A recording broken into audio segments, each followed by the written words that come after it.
Welcome to the Company of Dads podcast, where we explore the sweet, silly, strange, and sublime aspects of being a lead dad in a world where men, who are the go-to parent, aren't always accepted at work, among their friends, or in the community for what they're doing. I'm your host, Paul Sullivan. Our podcast is just one of the many things we produce each week at the Company of Dads. We have various features, including the Lead Dad of the Week. We have our community, both online and in-person events. We have a new resource library for all fathers. The one-stop shop for all of this is our newsletter, The Dad. Sign up at thecompanyofdads.com/thedad. That's thecompanyofdads.com/thedad. Today, my guest is Kevin Olmsted, author of the new book, Scared Dad Feeding. The subtitle is How My Daughter's Anorexia Took Me to Hell and My Guidebook for How I Got Back. It details his daughter's battle with anorexia, beginning when she lost 30 pounds in 60 days. To get her the care she needed, Kevin left his 23-year career in the wine business and became a lead dad who devoted all of his time to his family. His wife, Tina, who works in technology, became the primary earner. We're going to talk today about Kevin's experience, but we're also going to learn how other dads can help their children suffering from mental health crises like anorexia. Kevin, welcome to the Company Dads podcast. Thanks for having me, Paul. A story like this, we have the book here for those looking online. It's right here. It's a great read, quick read. But a story like this, has a pre and a post. Your daughter was 14 when all of this began to happen.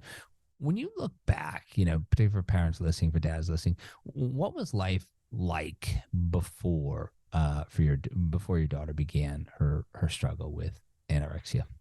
Oh, she was my best. She still is very close, but she was just this amazing emerging type A, friendly, outgoing people pleaser. She was an incredibly high achieving athlete. I was that dad. I did all the carpools to lacrosse and soccer games. I traveled for her club sports. I would keep score in the high school stadium. And, she and I were buddies and we laughed about everything. And she let me in on all the gossip with her friends. And she was just this amazing, fun girl who didn't think that dad was a bad word. She would, in front of her friends, hug me and say, "Oh, he's great, isn't he?" That's wonderful. But you say, starting right off the bat, that this all begins, like any parent, you unless you've struggled with anorexia yourself, you don't have any, knowledge of this. And so she loses 30 pounds in 60 days. And, were there, in retrospect, were there sort of, warning signs? Did something, change? Did something, when you look back and say, boy, I'd like to tell other dads, like, there was this moment when this happened? Yeah. And you put it well. It is all hindsight is 2020. At the time, nothing. And at the time, she'll tell you nothing. And it's taken us 4 years of therapy and her coming around to fessing up that she had always had those thoughts for years prior, but she was able to control them. And it really hadn't come to a head and she could, keep a lid on it. But, when the signs I should have known right away, it's one thing to see the weight loss. It's another thing when we always had dinner as a family, breakfast as a family, we did everything as a family. And then suddenly she's like, "Oh, I'm eating in my room," or "I ate at my friend's house," or "Oh, I already ate." And then you start finding spit up food in the downstairs guest bathroom. And you're like, "Well, what's that? I don't understand." Or maybe you're finding paper towels with spit up food in the garbage in the side yard. And of course now, and especially anybody who's listening, who's been a part of it would say, "Well, of course, duh." But at the time, if you've never experienced it or you don't understand it or you're not looking for it, you just think like, "Oh, well, that's kind of weird," But yeah, those are, some of those signs, and I write about it in the book and I talk about it a lot when I counsel other parents, is to look for those things, that isolation, that drastic change in behavior, food choices. Suddenly at 13 and 14, somebody wants to just have acai bowls and be a vegan. And I swear I ate at my friend's house or I eat in my room. All of those are signs. Yeah. And, you talk about this 30 pounds in 60 days, but it, I'm making it could have been, 20 pounds in 42 days or something. What was it about that, it's in the book, but to tell the listeners, what was it about that 60-day mark when you and your wife and your family said, wait a second, there's something really going on here?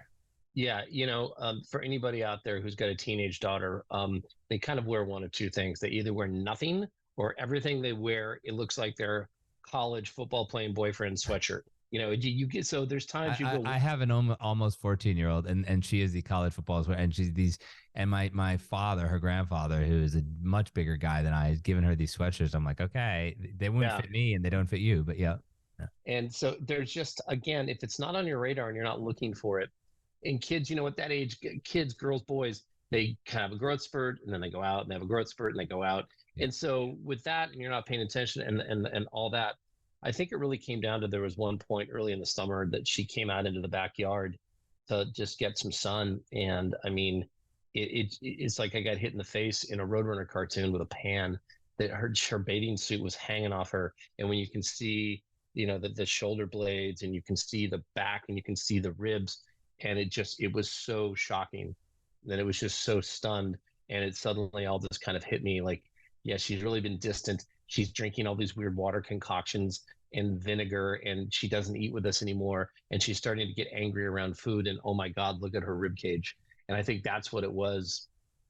And just, I was stunned. And then from there, it just got, because then you start to notice and you ask the questions, and the eating disorder puts up a great fight of just, fighting back at you and dismissing everything, and then taking it out on you as a parent, as a person. So that's kind of really where it started.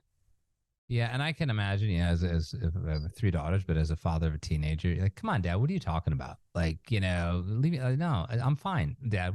So, what was the moment where you got past that and said, no, sweetheart, you're not fine. We need to do something here. There was a lot of moments, and it was 4 years ago, and whether I can't remember, I've blocked it out.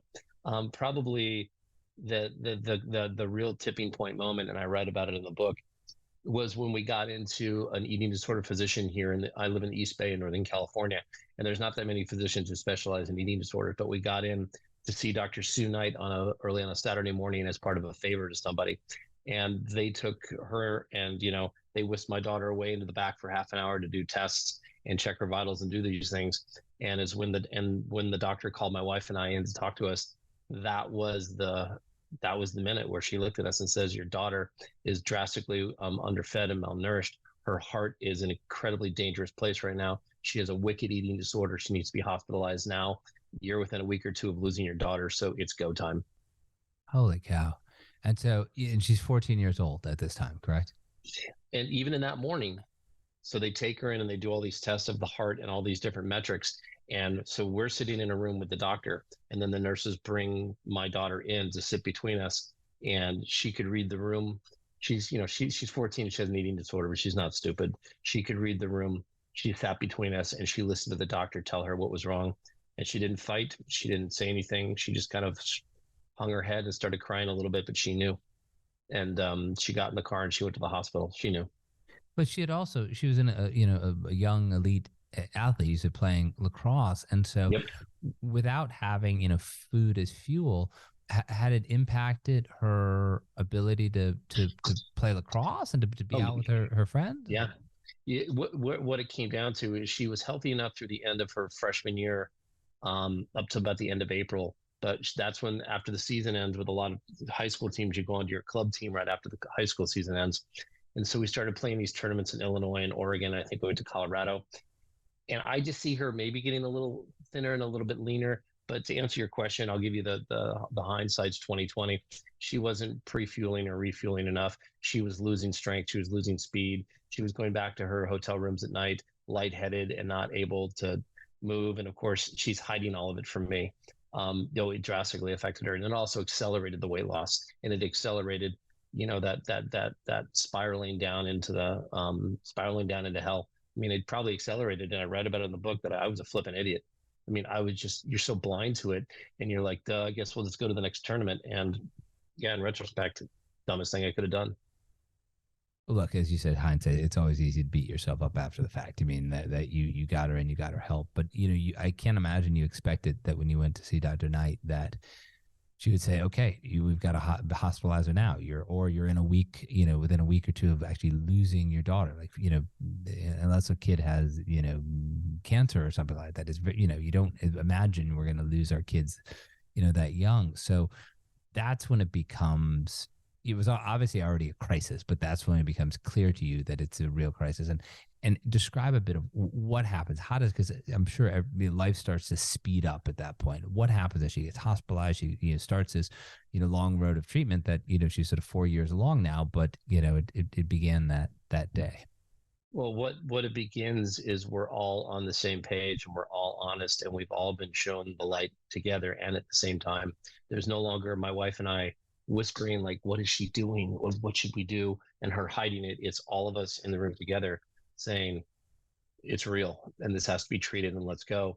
And you ever heard the expression of building the plane while you're flying it? You have to learn this while it's happening. There's no day off. You can't take a rest day or a cheat day. Get her into the hospital, and the hospital is not where you treat anorexia. The hospital is where they bring you back to medical stability. They get your heart rate, your blood pressure. They get everything out of the red and back into the black. She's on movement restriction. She's on an IV tube. She's on a heart monitor.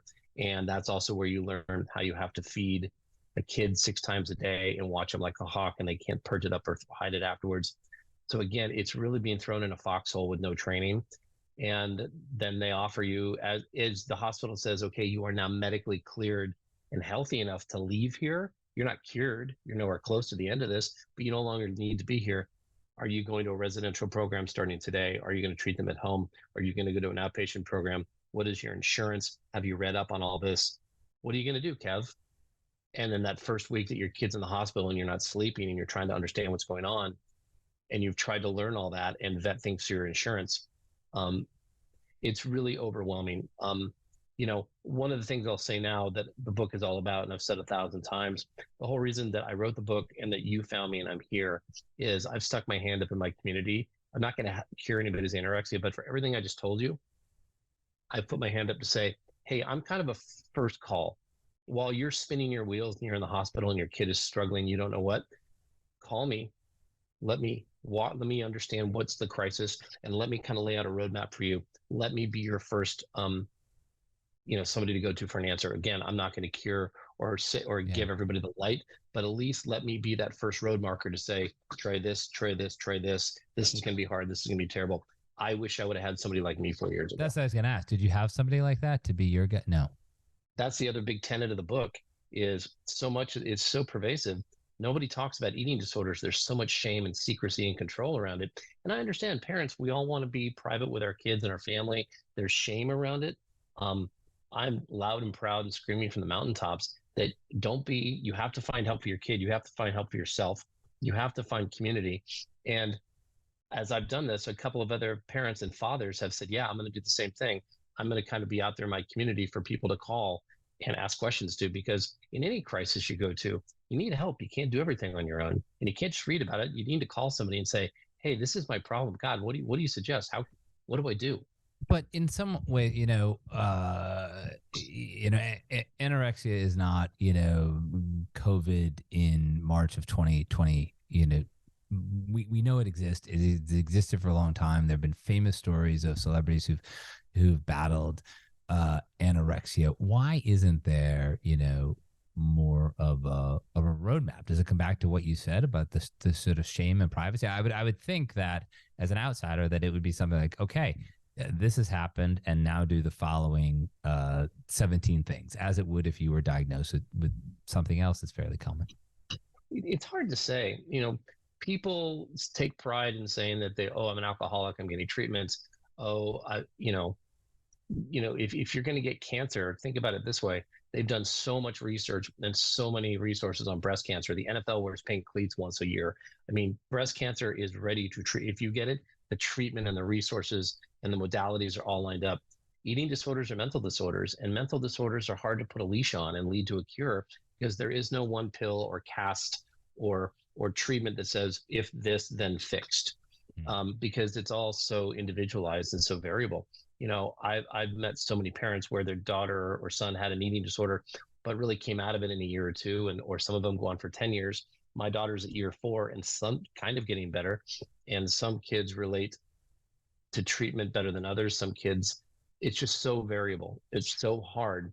And even now I'm seeing new modalities pop up, new treatment ideas, new courses all the time, because everybody's again, kind of building the plane as we fly it. All the traditional stuff of, oh, just go to a psychologist, you'll be fine. Oh, just eat more, you'll be fine. Go to a residential program, you'll be fine. They're still peeling back the onion to really kind of find what the cause is, and that's why it's so nebulous. As parents of teenagers, particularly teenage girls, you don't really want to say, hey, why are you eating that? Why are you doing this? It's in our minds incorrectly, because this is a mental health issue, not a eating issue, but it's in our minds like, okay, maybe we don't want to bring it up. We don't want to give, our child a complex or something like this. But in this case, as you said, you're all on the same page. And so that means, I think, that you're able to talk about it. But how does that, conversation go? Is there, resistance? As you said, it's a 4-year process, and she's still in it with peaks and valleys. So one of the things about eating disorders, at least anorexia, which is their, refusal and restricting food and overexercising, is every time somebody with anorexia is in the presence of food, stress is incredibly high, resistance is high, emotions are high. And so you do very little discussing with a child with an eating disorder in the presence of food. You simply reinforce, this is what's best for you. This is enough food for you. This is the right thing for you.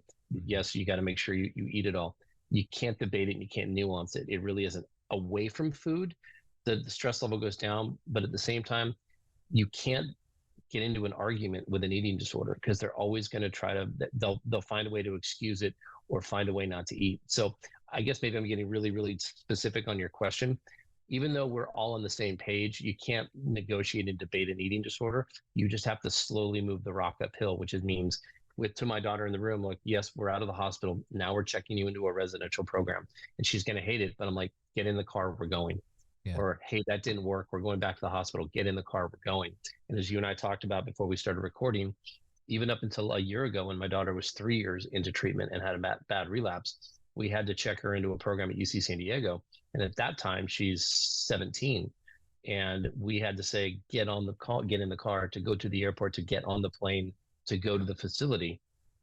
And she didn't want to, but she did it. But that's what it means, like, out in the open. You're not sneaking. It's like you need buy-in. At some point she can just run away and refuse. But that's what it means. It's like you're all talking about together, because you can't treat it in secret, and you can't just give her a pill. You've got to have her buy-in to eat the food, to go to the program, to talk to the psychologist. It's obviously been an ongoing process over 4 years of treatment. But when you've talked about, inpatient, outpatient, different, how many times has she gone to different treatment facilities over the 4 years? She has been in Stanford Hospital twice. She's been at UC San Francisco, Benioff once. She did an outpatient in Northern California for about 2 months. And then we moved to San Diego for about 3.5, 4 months last summer, where she did an outpatient program at UC San Diego. And then the treatment at home for 2.5+ years of just me feeding her. So, and there was one other time we had to hospitalize her overnight, but that was just more to get some hydration in her. But yeah, those are, and I'll tell you something, I rattle that off like it's nothing. I just want anybody out there to understand, there's a whole other conversation around this. It's a privilege to be able to treat an eating disorder, because if you don't have the insurance, if you don't have a spouse who can quit his job to stay home full time, what if you're a single parent? What if you're working 2 jobs? I mean, medicine and therapy and residential and hospitalization cost a tremendous amount of money and time and effort. And again, I feel just grateful that we have the luxury to do it. For so many parents, it's not reasonable. It's not tenable. Yeah. Does your daughter have any siblings? Yeah. Her older brother, our son is 21, is about to graduate from University of Oregon. 3 years older than her, is that? Yeah. He took off to college as she went into her first residential program. So he's been away for most of the 4 years that we've been going through this. Oh, I see. Okay. Because I was going to ask, there's you and your wife and your daughter, but how has your son been part of this process? What's the impact been on him? We're a very close family. And, even though he's away at Oregon, we talk to him, text him all the time. We visit him. We go to football games. We have not been able to spend as much time with him. Like, hey, let's go see our son at college. And there were times we'd go a week where you forget to call him because we're so underwater. but but we're very close to him. He's a really bright kid, and we've come to learn, I don't want to say some secrets, but we've been told and shown some texts and comments that he's made to a lot of other people in his friend group and in the community, sticking up for his sister, getting in people's faces who joke about anorexia. He gets it. He's a smart kid and he loves his sister and he's rooting for her. She wasn't physically here, but he understands what we've been through. You say in the book that you're no expert on this. You're a dad who's gone through this, but obviously you've learned a tremendous amount. Things that probably no parent ever wants to learn. But you have this, knowledge. You'd mentioned before you started recording about this network that you're part of. How are you, sharing that knowledge, and how do you look to help, other dads or other parents who have children with anorexia? It's really been a cathartic kind of all these kind of things coming together at once. I self-published this book in the beginning of January, and then about last September, I joined a group. For anybody, a parent going through this, Feast is a great organization. Feast-ed.org is all about caregiver support for parents. And within Feast, a few years ago, a couple of dads realized we need to have a dad group. And so they joined and created something called the Men of Feast. And every 2 weeks on a Thursday, dads from across the US, Canada, and the UK, if you're on that Zoom call, you want to be on that Zoom call. You need to be. It enriches you. It supports you. And it's curated by a guy named Kevin Dunn out of Sacramento. And it's always very educational, but it's a forum where dads show up. Either they're 1 month into it, 1 year, 10 years into it. Dads ask questions, dads cry, dads look for advice, dads give advice, and you're not forced to be there. If you're on that call, you want to be on that call. And that is, I really found my community. I found my tribe. I've been in personal therapy for about 1.5 years, just, unpacking my own stuff. And then I joined a couple of parent groups based out of UC San Diego from last summer that I'm with once a month, once a week. And now that Men of Feast, all of that therapy and community and connection started to really help and allow me to express and understand things about myself. I published the book, and through my website, people can contact me. So I'm doing a lot of counseling with parents and people from all over the country and all over the world I've never met before. Mm-hmm. And as I counsel and I talk and I get interviewed by people like Paul, the more I talk about it, the more I go through counseling and group therapy, the more I come to learn how to express and understand how I feel about it and why it hurt me and why it didn't hurt me. But I'm a big believer in finding that community and finding your peers and finding your tribe. You can't do any of this stuff alone. Yeah, and go into that when you say you've become better at expressing, how it hurt you and how it didn't hurt you. I mean, how did it? As other fathers who are listening to this, when you look at what's the impact been on you?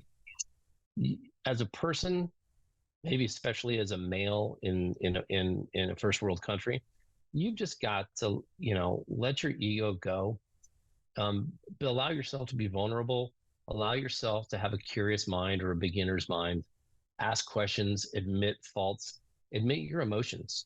It's awesome to just break down and cry your eyes out for 10 minutes when this stuff hits you.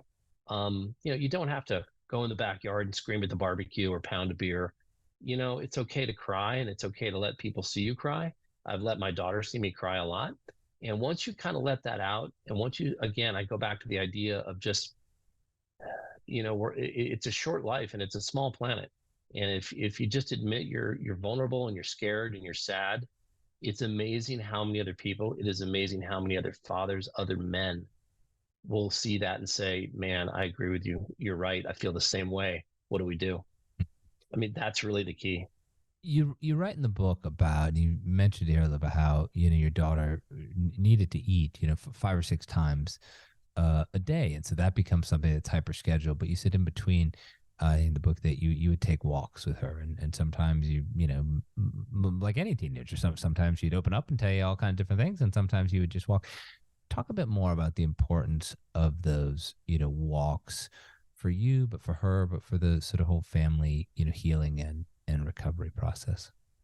It's weird how a space can define an emotion. Like, I love my house, but behind the front door and under the roof of my house is where all of that went down for 4 years. And just getting out of a space that's associated with something that's traumatic. A walk is neutral. A walk is slow. It's almost meditative in a way. Get rid of the earbuds, and especially if you're with somebody, just looking at the trees every day, like, oh, the leaves are coming in more. Oh, look, somebody planted their garden, and let things happen organically. A lot of the time, even if my daughter and I weren't talking, it was an admission between the two of us that we just enjoyed each other's company. We wanted to just be away and moving. Without my daughter, and my wife and I would walk, that became a safe space where we had to communicate, and we had to be very clear that, hey, are we on the same page today? Are we in the same book? Are we in the same bookstore? But how did snack go? Who's going to take dinner tonight? Are we going to start incorporating cheese next week? That again, it's a safe, slow, very nice way to communicate, to move. And again, it's kind of meditative for me to just that kind of movement. How hard was it to stay on the same page, with your wife? That's okay. There's probably a whole other book on that, and so many conversations I've had with fathers and even wives is treating a child for a mental disorder or even any kind of a sickness. It will exacerbate the slightest sliver of light between you can become a chasm, because we all come at this differently. Maybe somebody's rule oriented, somebody's more emotionally oriented, and maybe during a crisis, I wanted to handle it one way and my wife wanted to handle it another way. And there is I do believe there's times, especially when it concerns your kid's health, you got to be on the same page. Mm-hmm. But I've learned that it's okay sometimes to just be in the same book, maybe sometimes just in the same bookstore together, because you're not always going to agree on everything. But you really do have to communicate with your spouse, your partner, whoever you have. Don't let the treatment or the emotion around trauma with your kids come between you, or at least the same way I talked about going to therapy. Go to your partner and be honest and say, I didn't like the way that you handled that with me, or I probably let you down. This is all about her or him. Let's back off and make sure that we're okay together. Because I would talk about caregiver support. Caregiver support is also making sure that if you as parents are going into this to treat it together, you can't let this thing wreck the two of you, because like any trauma, this can rip apart a marriage, no doubt. Your daughter, you said, is 18 now. Go off to college next year. Every parent, particularly in, as you said, first world countries, affluent areas, you sort of think you're preparing your kids to go off to college, and from college to go on and do, whatever they're going to do in life. And obviously your daughter's going to go to college next year, but it has to be more, fraught for you. If she goes off to college, we all worry about our kids and what may, go wrong. Do they drink too much at a party? Do they not do well in school? Does, something else happen? But your daughter's going into will go into a brand new environment, with, the knowledge that she has a serious eating disorder that is an ongoing process of a battle. How do how have you prepared her, but also how have you and your wife prepared yourself for her going off to college next year? So a year ago, when she was a senior in high school, and we're treating her at home, we said a lot of the treatments have to do with contracts. You basically write out rules and contracts with kids about hitting weight goals, attaining weight goals, going through different things. And we had told her back in late 2021, we said, if you're not at your healthy target weight by March 1st of 2022, and you don't hold that on your own through the fall of 2022, we will not send you to college. And there was a lot of bluster, and there was a lot of threats, and a lot of, doom, we're going to ruin our lives. And we kept her home because she couldn't hit that weight. And there was no way, if we'd sent her last fall, and I looked at her, I said, you'd be in the hospital in a week. So she stayed home this whole cycle. And now she has hit a weight just this last month or two, and she's holding it right now. It's the same goal. First of all, so to answer your question specifically, got to get to a healthy weight on your own, and you have to exhibit behaviors, beliefs, and habits on your own between now and August that maintains that weight, and all of your vitals are fine, and all of your menses are on a regular basis, and that shows that you can feed yourself and act in accordance. We also been up to her college a couple of times. We've gone into the dining halls and we've practiced. We said, okay, go get a tray. Go make sure you put enough on that plate. Go find a place to sit. Try it. See if you can do it. We've been in touch with the health center up there, and the health center at her college thankfully has somewhat of an eating disorder specialty group that we've been in touch with, that they know what to say and how to handle, where my daughter will go and do a weekly weigh-in, and she'll do vitals once a week, and they understand how they do that. And then probably my wife and I, it's about a 2-hour flight, but we're probably going to take turns every 2 weeks flying up, walking in and hanging out with her, because I can walk in and immediately kind of look at her and know. And if she knows we're coming to watch and hang out with her, she knows she's being held accountable. So those are all the kind of ways we led up to it, and those are the ways we're looking at it going forward.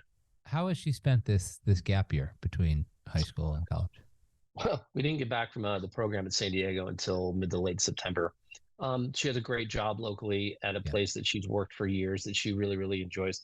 But it was dark. It was not fun. She took it out on us that all of our friends were gone and she was missing out on everything in life, and that she hated us and it sucked and I have nothing to do. She took a couple of community college courses just to get, some basic prereqs out of the way. She worked. She spent a lot of time in her room hating us. But then I think I mentioned earlier, we brought in kind of a new treatment team last October, and it was something really, the first thing that she'd really ever that resonated with her, and she really enjoyed and really kind of vibed with that team. And it was a very intimate and intense thing that we did with her from about November through the end of March. That's really kind of brought her around. And then so she kind of went back to saying, okay, it's now March. Most of my friends will be home in May and June, and I'm going to go away in August. The horrible death year is almost over, and I'm going to enjoy my job. I'm going to try to keep myself healthy. And it's kind of what she's been up to. Yeah.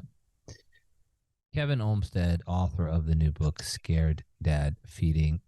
Thank you so much. I always give my guests the last word. If you could give any advice to a father who is listening to this and suspects that his daughter or son may have anorexia, what would that advice be? If you suspect, the very first thing that matters the most is the health of your child. The psychological work will take years. All the different treatment options will come and go, and you'll probably go through all of them. Step number one is you have to get that kid to a doctor now. Drop everything you're doing, and hopefully a doctor that's got a history of history, because no one data point tells the whole story. But if you look at trends over time of BMI and weight, heart rates, blood pressures, and you want to look for bone density in girls, loss of menses, even bone density in boys, get them to a doctor, have them evaluated immediately, and just make sure that heart is not in any danger, the blood work's not in any danger. And once you've established a baseline of what their health is, then you can start to understand and decide what courses of treatment you're going to take. But first and foremost, it's that health. It's like when I went to Dr. Knight and she says, it's a good thing you got here now. If you'd waited a week or two, be over. So if you suspect anything, just get to a doctor who knows what they're talking about with eating disorders. And then after that, start looking up some resources, start looking online, email me. I'm happy to just give you some advice. Kevin, thank you again for being my guest on the Company of Dads podcast. I really appreciate your time and insight today. I appreciate you having me, Paul. It was a real pleasure to talk to you. Thank you for listening to the Company of Dads podcast. I also want to thank the people who make this podcast and everything else that we do at the Company of Dads possible. Helder Mira, who is our audio producer. Lindsay Decker, who handles all of our social media. Terry Brennan, who's helping us with the newsletter and audience acquisition. Emily Servin, who is our web maestro. And of course, Evan Roosevelt, who is working side by side with me in many of the things that we do here at the Company of Dads. It's a great team, and we're just trying to bring you the best in fatherhood. Remember, the one-stop shop for everything is our newsletter, The Dad. Sign up at thecompanyofdads.com/thedad. Thank you again for listening.